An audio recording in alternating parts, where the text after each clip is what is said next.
Hi everyone, and welcome to the Millennial Revolt. Today we are going to be talking about Operation Gotham Shield 2017. And you may be asking yourself, what is this? Well, this is an operation by the U.S. government which would simulate a nuclear attack on New York and New Jersey. Now, there's so much to talk about, so much to get into, so let's just jump right into it. A host of federal and local agencies will be conducting nuclear response drills in the New York and New Jersey area on Monday, April 24th through 26th, as part of a 4-day-long FEMA-led exercise known as Gotham Shield 2017 along the U.S. Canadian border. During this exercise, 4 nuclear devices, 2 of which are rendered quote-unquote safe, during which the U.S. Department of Defense, virtual Archer exercise, and 1 successful 10-kiloton detonation in the New York City, New Jersey area, along with 1 smaller detonation on the U.S. Canadian border are to take place. The 4-day exercise is supposed to evaluate the prevention of, protection from, and response to an initial recovery from the effects of an unplanned nuclear device going off in a major metropolitan area, according to Don Catalino, the director of FEMA's External Affairs. As far as New Jersey is concerned, the MetLife Stadium will be the base of operations for the New Jersey Emergency Medical Service Task Force as a number of federal and state agencies explore their readiness for a quote-unquote terrorist nuclear attack. The East Rutherford facility would serve as a decontamination center and casualty center in the event of a nuclear strike. Hackensack University Medical Center will also participate in the exercise on testing how it would handle the thousands of patients that would be contaminated by the fallout. State and federal partners include the state of New Jersey, the state of New York City, FEMA headquarters, FEMA Region V, the Department of Defense, the Department of Energy, the Department of Housing and Urban Development and Commerce, the Department of Federal Radiological Monitoring and Assessment Center, the Domestic Nuclear Detection Office, the Federal Bureau of Investigation, the Department of Health and Human Services, and the U.S. Army Corps of Engineers will all be participating in these drills. According to New Jersey State Police Public Information Officer Laura Connolly, she said that operations have been in planning for the past 1.5 to 2 years.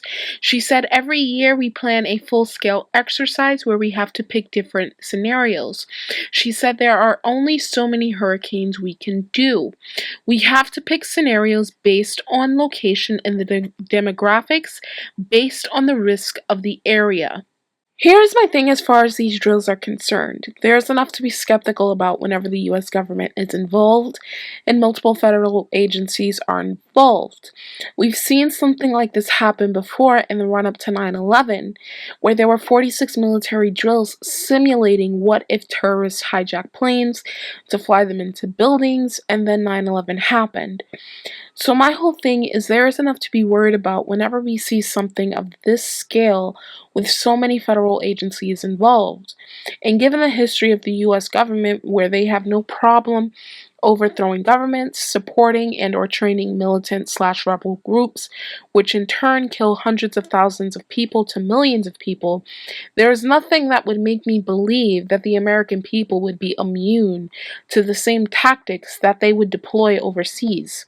Now, if you look at the way the world's militaries are moving, they are building up for a conflict. The only question is, when is it going to happen, and what is going to be the spark that ignites this conflict? We've seen the government use false flags before to get the United States involved into wars. The Gulf of Tonkin, for example, got us involved in Vietnam, and that was based off of lies.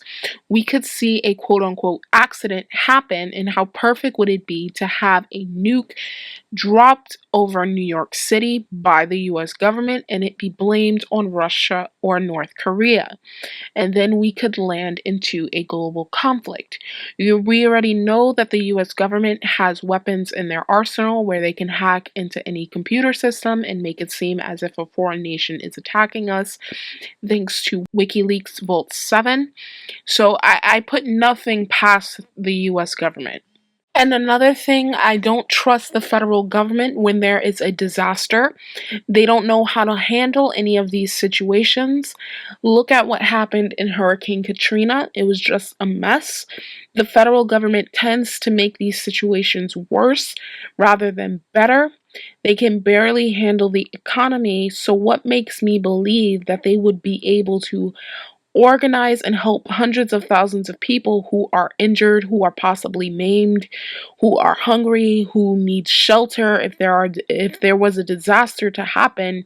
There are 318.4 million people in this country alone, and I think that people would be better off if they would organize locally in case of a disaster, be prepared as far as stocking up food and water if they could do it now rather than later, having means to protect themselves and their families, organize within their neighborhoods as far as safe plans and locations to meet up, because it seems as if the federal government has infantilized people where they are waiting for Big Brother to come and save them in the event of a crisis rather than taking their own survival in their own hands.